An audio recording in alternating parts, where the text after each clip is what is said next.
Hey guys, today I'm going to show you how to put together a no-fuss Friendsgiving, from the turkey all the way down to the dessert. That's right, the long-form menus are coming back for the holiday season. This is all thanks to my friends at the Inspired Home website, where I'm a contributor. I am so excited that they have sponsored and collaborated with me on this series. This is my favorite type of video to do for you guys, especially around the holiday season. It's always been my goal to bring them back to this channel, but as many of you know, it just took a while to find the right sponsor. And I'm so excited to say that the Inspired Home was the perfect match. If you're not familiar with the Inspired Home website, I encourage you to head on over and check it out. There you will find great ideas for the home, from recipes and design trends to organizational tips and wellness advice. You'll also get some great ideas for new products for the home. And over there, you will also find all the printed recipes for this menu, as well as more information on the products I'm going to be using in this episode. I've put the link to their website in the description.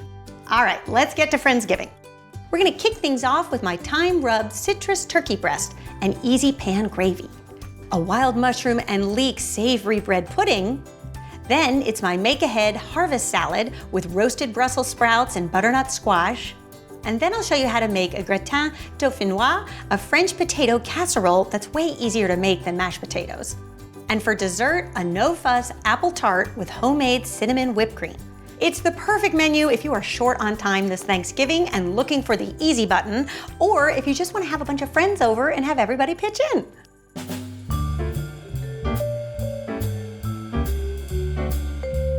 Typically, a Friendsgiving works best as a potluck. So the host typically will tackle the turkey, just because it's a little bit easier that way than having to transport a just roasted turkey, and then everybody else brings the side dishes and dessert. Now, what's gonna make this menu easier is we are going to roast turkey breasts instead of a full bird. Because let's face it, most people just like the white meat anyway, and it's so much easier to roast just the turkey breast than have to deal with roasting a whole turkey. Especially if this is your first Thanksgiving, sometimes it's better just to begin like this. You want to factor at least a pound per person. Now, if you want to have leftovers, then I would go up to 1.5 pounds per person. So count how many people you're going to have, and then just factor in how much turkey you need, and that's how much turkey breast you should buy. The other tip for you is make sure that you get your turkey breast deboned. So this is something that your butcher can do for you, or I was able to buy mine just deboned. So if you're not very skilled at carving, this is the way to go. Perfect for a beginner. To roast our turkey, we're going to be using a good size roasting pan. And the one that I am using here is from All Clad. All Clad makes terrific pots and pans, but they also make a fantastic roasting pan. It is my ally in the kitchen every Thanksgiving. I love this pan because it's made from a really thick, durable stainless steel that will not react with foods. It also has riveted stainless steel handles that are really easy to grasp. And sturdy handles will give you that added security when you go to lift this pan and it's filled with turkey and gravy. We are gonna make our gravy in the bottom of the roasting pan. That way, when the turkey is done, the gravy is done. So for our gravy, we are going to add 3 cups of chicken stock, 1 cup of a dry white wine. I think a Chardonnay works really nicely. Now, if you don't drink, you could just increase that to 4 cups of chicken stock. Not a problem, it'll still be delicious. 1 teaspoon of Dijon mustard, and 1/4 teaspoon of Worcestershire sauce. You can whisk that all up until everything is combined, and then we are also going to add 2 fresh bay leaves, or they can be dried if that's all you have, that's fine too. There, and that's all you have to do. Now for the turkey breast. I find the best way to get a succulent turkey breast is to use a lot of butter. The fat is going to drip down into that turkey and create such a moist and tender bird. It's the only way to go. So in a small bowl, we're going to add 4 tablespoons of melted butter. To that, you're also gonna add 2 teaspoons of fresh orange zest, which is gonna create a really nice subtle citrus flavor in the turkey. And you're going to add 4 tablespoons of freshly minced thyme. Now, this time of year when you're doing a lot of cooking in the holidays, it can be really tedious to peel off every little leaf of thyme before you chop it. So I really love this gadget from Chefin. It's called an herb stripper. And what you do is you take your thyme sprig, you place it in one of the holes, and you'll see there's different sizes depending on how big your sprig is. You put the root end in first, and then pull the sprig, and you'll see it'll remove all the leaves for you, and ends up in this little bowl at the bottom, which also will measure it for you at the same time. How great is that? And then you're also gonna add a teaspoon of salt and some freshly cracked pepper. You can stir that up with a fork until everything is combined. And then basically what you want to do is go to your turkey breasts and make sure that the skin is separated from the meat. And you can either do that with your hands, just by sticking your fingers in under the skin and loosening to create kind of like a pocket. Or you can do that with a spoon, either way. And then you're going to spoon in at least 2 tablespoons of the butter under each breast. And then whatever you have left over, you can brush on the skin. And I also like to add just a little bit of cracked pepper on the skin as well. So now our turkey is ready for our roasting pan. Now, because we already have our gravy in the bottom of our pan, we don't want to put our turkey breast just sitting in the gravy. We want to have them elevated. So we are going to be using a roasting rack, and this is a product also made by All-Clad, and see, it fits right into the roasting pan. And then we're going to put our turkey breasts just resting on the rack. And this is going to do 2 things. One, it's going to keep our turkey elevated so that our gravy can be simmering below, but also it's going to help our turkey breast get all roasted evenly and allow all of that skin to get equal heat, which will allow for a really nice crispy skin on top. Okay, so our turkey is all ready to go now. We can place it in a 325-degree oven. This is the other secret. The slow roasting is the way to go for turkey because it really will allow it to retain its moisture and become nice and succulent inside once it's roasted. It does take a little bit more time this way, but you will find you will end up with a more moist bird at the end. So we're gonna let this turkey roast for at least 1 hour and 40 minutes. Now, depending on how much turkey you bought, it may take either less time or a little bit more time. But really, the best way to know when your turkey is done is with a digital meat thermometer. I cannot stress enough how this takes all the guesswork out of it. I love this one from Taylor because it's compact and easy to use. The display is also easy to read as well. Once it's been in there for about 1 hour or so, start to test the temperature. And you want to go into the thickest part of the breast, insert the thermometer, and what you're looking for is 162 degrees. Now, I say that because turkey is really done at 165, but we're going to take the turkey out and allow it to rest. And as it rests for 30 minutes, it's going to come up to temperature to 165, and then it's perfect. If you take it out at 165 and then it goes up to like 168, 170, it's going to be overdone. So I say pull it out at like 162, 163, and you will be good to go. Now, once your turkey is done, you can remove it from the oven, and we want to keep it in the roasting rack for at least 30 minutes to rest. So then after 30 minutes, you're going to transfer your turkey breast to a carving board. And I think the best way to do that is with some turkey forks. This is another product from All-Clad, and the turkey forks are really the way to go when you're trying to transfer a big piece of meat. They work for whole birds as well as turkey breasts. And then to carve our turkey, I do like to slice it on the diagonal. I think it ends up creating prettier slices that way. And you can display it on a pretty oblong platter. And then I also like to garnish just with some fresh herbs. You can use some extra oranges if you have them, or little crab apples are also nice. Or sliced pomegranates would also be pretty too. Then, for our gravy, you're going to remove the roasting rack and pour it into a Pyrex pitcher with a fine mesh sieve. That will catch any particles and the bay leaves or anything that you don't want in your gravy. Sometimes the fat from the turkey can drip down and you want to be able to catch all of that. And then if it needs to be warmed up a bit, you can just transfer it to a saucepan and warm it up and then put it in a gravy boat. And how easy was that? So there you have it. The main event is ready to go.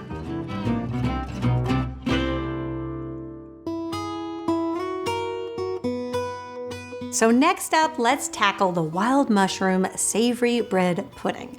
This is a great option if you're looking for something a little bit different than just regular stuffing. This is a great one to assign to the friend who says that they can't cook or they're a little bit intimidated in the kitchen because it's so easy to put together. You really cannot mess this up. And even if for some reason they do, nobody's gonna say no to bread pudding. It's so delicious and it doesn't need to look perfect. In fact, the more haphazard it looks, the better.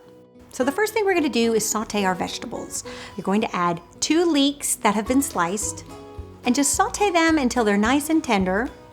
And then we're going to add 4 cups of mushrooms. So at this point, it's really up to you what types of mushrooms you like best. I like to do a mix of cremini, portobello, and shiitake. I find an equal amount until you get to 4 cups is a good way to go. And we're just going to slice them and add them to the leeks and saute them until they cook down and release their juices. You can then season with salt and pepper. And at that point, we're going to add a cup of a dry white wine, like a Chardonnay would be great. Now, if you don't drink, you could swap out the wine for a half a cup of chicken stock and about a teaspoon of lemon juice. That would kind of create the same effect. Then you just want to cook that down until most of the liquid has been evaporated and absorbed into the mushrooms. And then we're also going to add some fresh herbs. So I like to use a tablespoon of fresh rosemary that has been minced, a tablespoon of sage that's also been chopped, and a tablespoon of fresh parsley. And then you have these beautiful fall herbs all mingling with the mushrooms, and you can set that aside. Now for this, you can really use any type of soft egg bread. I typically will use brioche, but you could also use challah if you couldn't find the brioche. You just want to make sure that it's cut into cubes and then place it on a baking sheet and pop it in a 350-degree Fahrenheit oven for about 15 minutes. You just want it to toast slightly because it'll be easier to work with if it has a little density. And then once it's done, you can take it out and allow it to cool. Now the thing about bread pudding is it's all about the eggs. It does take a good amount of eggs to get that really nice custardy finish. And this recipe is no exception. So we are going to use 12 eggs. It is the holidays after all, so it is going to be rich. I have to warn you, but it is so delicious. Then you're also gonna add a cup and a half of milk, a half a cup of heavy cream, and a teaspoon of salt. You can whisk that all together until everything is combined. Then you're gonna take your brioche cubes and toss them with your mushrooms, and then transfer that to your casserole dish. I'm using a beautiful covered casserole dish from Stobe. It's made of ceramic and will retain heat beautifully.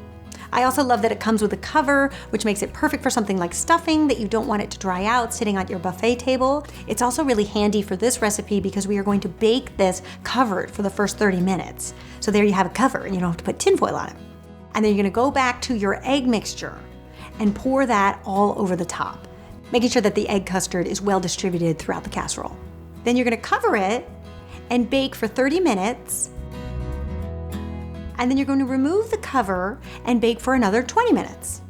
And you'll know that it's done once you see that your pudding is set in the center, there's no more liquid, and the brioche cubes are nice and golden brown on top. Then to serve, I like to slice this into squares. You see all the layers of bread and the wild mushrooms. It's the perfect over-the-top holiday side dish for an event like Thanksgiving.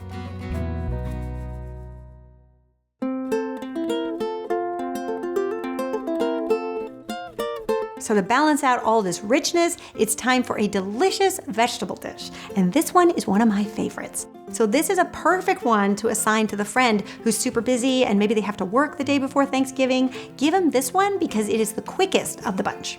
So we are going to begin by prepping 1.5 pounds of Brussels sprouts. So all you need to do is just peel off any of the stray or damaged leaves and slice off the little bottom of the sprout. And then you want to slice each one vertically and place in a large bowl. Toss with a tablespoon of olive oil and season with salt and pepper to taste. And then we're also going to be working with 4 cups of butternut squash. And I think the combination of the sprout with the butternut squash not only is pretty because you have some pretty great colors there, but it's also so nutritious too. So you're going to place the squash in a separate bowl and add a tablespoon of olive oil and salt and pepper and give that a toss. Then you're gonna place your sprouts and your squash on 2 baking sheets, just so that it's a nice single layer. And you wanna make sure that all of the sprouts are cut side down, because that is going to create that really nice charred caramelization effect on our sprout, which is going to create not only great flavor, but also add to the prettiness of the salad. And we're gonna place these in a very hot oven. So we wanna go 450 degrees Fahrenheit. And you wanna place the sprouts on the top rack, because we want them to get nice and charred, and put the butternut squash on the bottom rack. You're gonna let those go for just 15 minutes. Then you can pull them out and allow them to cool. And here's the best part. We are then going to store these in some glass containers and pop in the fridge overnight. I'm using some glass storage containers by Xylus. I really love this brand because the lids are super sturdy, so they lock in place so nothing will spill out. I think this is a really great way to go, especially when you're entertaining during the holiday time, because not only do the glass containers stack, so it uses less space in your refrigerator, but you can see inside them. And I can't tell you how many times I have spent rummaging through my fridge, opening up foil and looking in things, trying to find what I need. So this way you can see right through it. You'll know exactly where these ingredients are when it comes time to toss the salad. And then the other thing we want to prep ahead of time are some grapes. So we're going to be using 1.25 cups of red grapes. And you just want to slice them vertically And this can take some time, so this is why you want to do it the day ahead. And then place it in your storage container. And then you can place all of this stacked on top in your fridge, and your salad is ready to go. So to make the dressing, we're going to take 1 teaspoon of Dijon mustard, 2 teaspoons of balsamic vinegar. And you're just going to stir that up until it's nice and combined. And then we're slowly going to add in 4 tablespoons of grapeseed oil. Or another thing that would be great would be walnut oil. But don't go out searching for walnut oil if you don't have it. But if you had it in your cabinet, that'd be another good one. And then a little salt and pepper to taste. And that's all you need to do. Then when it comes time to assemble, we're going to take a large salad bowl, add in the Brussels sprouts, the butternut squash, and the grapes, 1.25 cups of whole walnuts. I do like to use them whole because I think they look prettier in the salad. And then you're also going to add 3/4 cup of dried cranberries. And then you're simply just going to toss with our balsamic dressing. And now you have one spectacular fall harvest salad. You've got everything that's in season, from the Brussels sprouts to the squash, to the grapes, the cranberries and the walnuts. It's such a great flavor combination. Room temperature cold salad ready to go, which is really critical for a meal like Thanksgiving when oven space is at a premium. So you're going to be really grateful you have this dish that doesn't have to be reheated.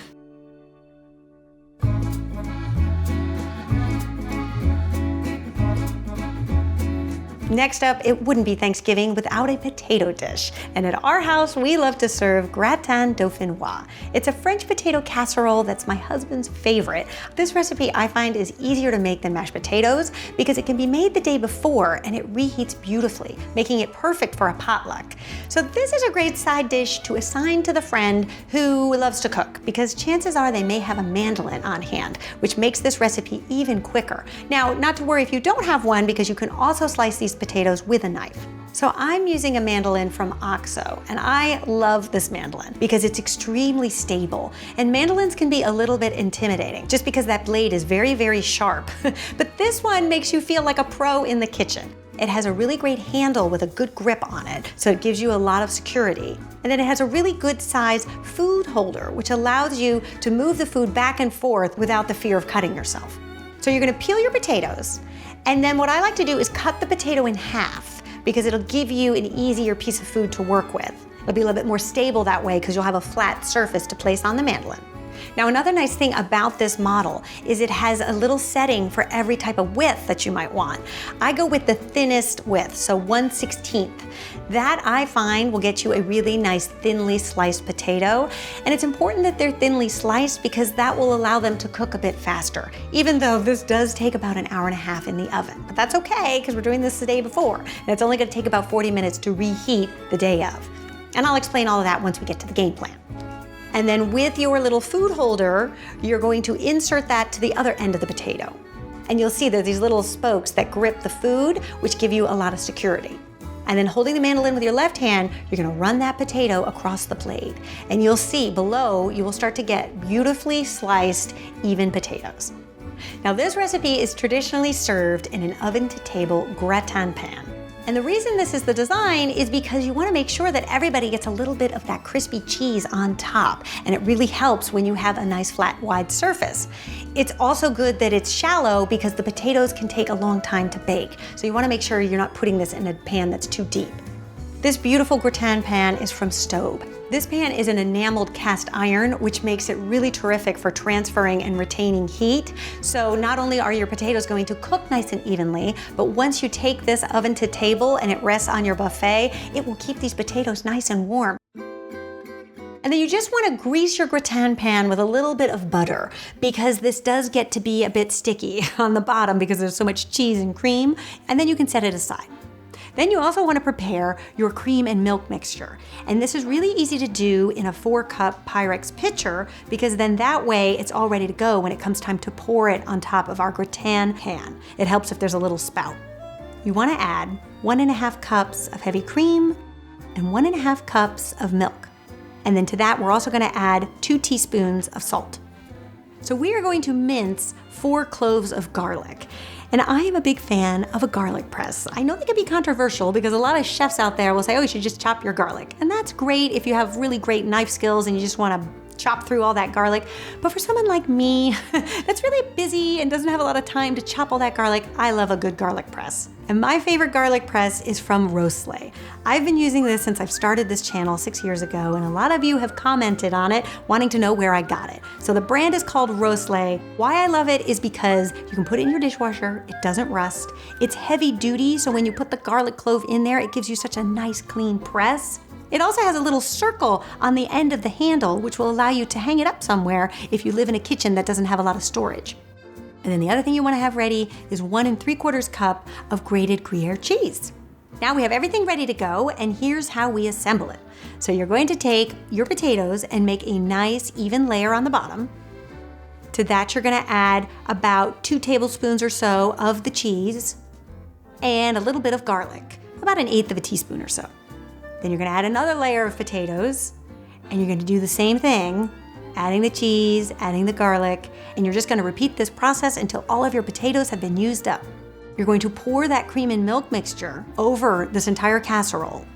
And I would just start from one end and work your way all the way across the potatoes to the other end to make sure that all of that cream and milk has found its way into all the nooks and crannies across the entire casserole.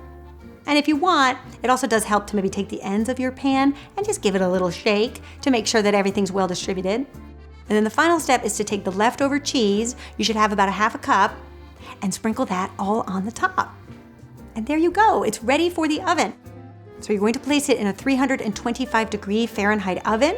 If you're serving this dish right away, I would bake it for 1 hour and 40 minutes. If it's something you're making the day ahead for your Friendsgiving, I would go 1 hour 30 minutes because we are going to reheat this the day of Thanksgiving, so those potatoes will cook even more. So it's up to you, depending on how you're going to serve it.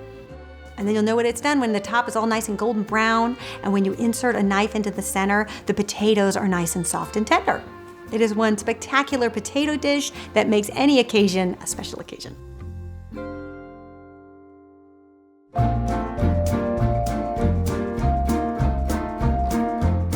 So next up, dessert. So Thanksgiving is definitely the season for pies, but they can take a lot of time and effort by the time you make the crust, the filling, bake them. So if you want a shortcut to a fantastic looking pie, I say go with a no-fuss French apple tart. What makes this so easy is we're going to be working with store-bought puff pastry and then just spending a little bit of time decorating the apples. But none of it's hard, and I'm going to show you how to do it step by step. So we are going to be working with 2 Gala apples. I love the Gala apples because they're sweet without being too tart. They're also a soft apple, and they bake up really quickly because this tart only needs 20 minutes in the oven. And one of the things that makes this tart so pretty is having all of the apples cut in a uniform fashion. You could do that with a knife, or if you want to save a little bit of time and effort, use an apple slicer like this one. I'm using one from Good Cook. It's a really great model because not only is the blade sharp, but it comes with a little protective cap. So this is helpful when you want to store it in your drawer and just keeps those blades nice and sharp. You place it on top of the apple, you give it a wiggle and then press it down, and you'll see you'll get uniform wedges. Now I like to keep the skin on the apples, especially for this tart, because then I just think you see the prettiness of the red peeking through. It also helps keep your apples a uniform size because you have the protective skin. I then think it's a good idea to trim off the cut side of the apple to assure that no core remains and that you have a really nice clean edge. You're going to take each apple and slice them thinly into about 4 slices. And then you're going to place them in a bowl, toss with a tablespoon of sugar, and a little sprinkle of pumpkin pie spice. Give it a toss, and then your apples are ready to go. Then we're going to take out some store-bought puff pastry. And I really like the kind that comes as like a 3-panel design because it makes it really easy to place our apples in each panel. So you're going to use a cookie sheet, and I really like this insulated cookie sheet from Nordic Ware. Not only is the insulation great for even baking, but because there's no rims around it and it's all level, it makes it super simple to slide off our tart once it's done. So we're going to line our baking sheet with some parchment paper, and then we're going to roll out our puff pastry. You might need to take a rolling pin and just give it a little roll over just to make sure it's nice and flat. And then to make our crust, we're going to create a 1/2-inch border around the edge, just scoring it gently with our knife. We don't want to cut all the way through, otherwise we won't really have our crust. We'll have a separated piece of pastry. So you just want to score it lightly. And then you want to take a fork and prick the dough ever so often so that the steam can be released from the puff pastry as it bakes. Okay, now we're ready for the fun part, the design. So you can take one of your apple slices, and I like to start on the top, and just lay it down flat and just overlap each apple so that you're creating a decorative row all the way down. And then you want to do the same thing with the next panel, but you want it going the opposite way. So you can either start at the bottom and go up, or you could flip your tray around, whatever's easier for you. And then on the third panel, you want that to mimic your first row. This is just a pretty way that I like to do it, but you could also just have all the rows going the same direction if you wanted. Then you're gonna bake in a 400-degree oven for 20 minutes. And once it's done, you'll see it'll be beautifully golden brown and puffed up. And the final step is just to brush a little bit of jelly on top of the apples to give them a really nice shine. And the jelly, you just wanna make sure that you've melted it either in the microwave, or you can also do it on the stovetop. This time of year, I really like to use fig jam because I think it's a really unexpected fall flavor, but you could also use apple jelly, or even apricot jelly is a nice pair with the apple. And then to serve our tart, I think it's really pretty to serve it on a decorative cutting board. I really love this one from John Boos. It's their walnut cutting board. And I find not only is it great for just chopping and prepping, but it's beautiful for serving things. I use it all the time as a platter, especially when it's something like a tart that you need to cut at the table. And then we are going to serve this tart with some cinnamon-scented homemade whipped cream. It doesn't take that much effort to make homemade whipped cream, and you will find it tastes so much better. So in a large bowl, you're going to add 2 cups of heavy cream, 2 tablespoons of powdered sugar, half a teaspoon of vanilla extract, and then 3/4 teaspoon of ground cinnamon. And then to whip this up, I'm gonna be using a hand blender from Hamilton Beach. And I love this little gadget because I find it's a little bit easier than having to drag out my stand mixer because you can just plug it in and just whip as you go. But it also comes with a blending wand and a chopping bowl, which allows you to chop right in the bowl. So a very handy little gadget, especially around the holiday time when you're doing a lot of cooking, chopping, and whisking. Then you can transfer your whipped cream to a serving bowl and serve it with the tart. I love this recipe because it's an elegant dessert for something like Thanksgiving, and it saved a ton of time because nobody had to make any homemade pie dough.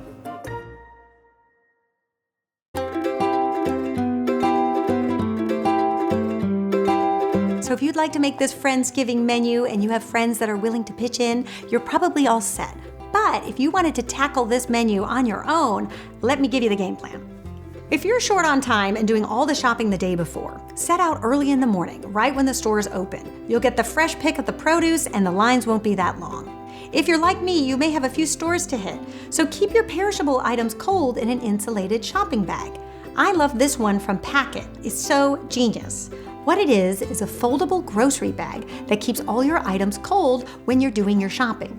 You pop it in the freezer the night before, which activates the freezer gel. By morning, it's completely frozen, acting like a cooler environment without the need for cold packs. When you're done, it folds up to the size of a paperback book with a Velcro tab to keep it secure. The day before, you're going to make all the side dishes. That way, you'll only need to reheat them the day of. Start with the Gratin Du Pont. Assemble it and bake it, and allow it to cool for at least 40 minutes. Then cover it and refrigerate. While the gratin is baking, you can prepare the mushroom bread pudding. Once assembled, you can cover and keep it in your refrigerator until the gratin has finished baking. Then bake the pudding while the gratin is cooling. Then you can prepare the harvest salad. You can roast the vegetables and allow them to cool, then transfer to your glass storage containers and stack in your fridge. You can cut your grapes and place them in a container, and then measure out the walnuts and cranberries. You can put them in a bowl together. Cover and allow them to rest on your counter until you're ready to use. Whisk together your dressing, cover and pop that in the fridge. Next, you can prepare the tart. Just cover it lightly with parchment paper and place it in the fridge until ready to serve. Now during Thanksgiving, fridge space is at a premium, so if you cannot fit the tart in your refrigerator, you can also place your tray in the freezer. It's perfectly fine going from the freezer to the oven. No need to thaw. Then you'll want to prepare your whipped cream, cover and refrigerate. The morning of, you can prep your turkey and your gravy, assemble everything in your roasting pan, and then cover and refrigerate until it comes time to roast.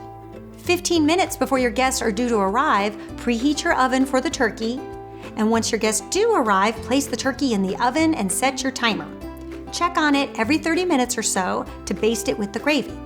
Once the turkey is done, remove it from the oven and allow it to rest in the roasting pan. Then you want to increase your oven to 375 degrees Fahrenheit, and at that point you're going to reheat the gratin and the bread pudding, keeping them covered for 30 minutes. Then remove the covers and reheat for 10 minutes more. During that time, you can carve the turkey and reheat your gravy, and then enlist a friend to help toss the harvest salad. And then you can remove the side dishes and sit down to a beautiful meal. As guests start to clear the dishes from the table, pop the tart in the oven and allow it to bake. Transfer the whipped cream to a serving bowl, and don't forget to brush the tart with the jam. And then you can sit down to a freshly baked dessert. So there you have it, my no-fuss Friendsgiving dinner. I hope you guys give this one a try and let me know what you think. And special thanks to the Inspired Home website for sponsoring and collaborating with me on this series. It has been so much fun. I hope that you all head to their website, check out all the recipes and information on all of these products that I've used today, many of which will save you a ton of time and effort when it comes to the big day. The link is in the description. All right, you guys, I will see you back here next time, and you can look forward to December when we are going to tackle the Christmas brunch. Until then, bye.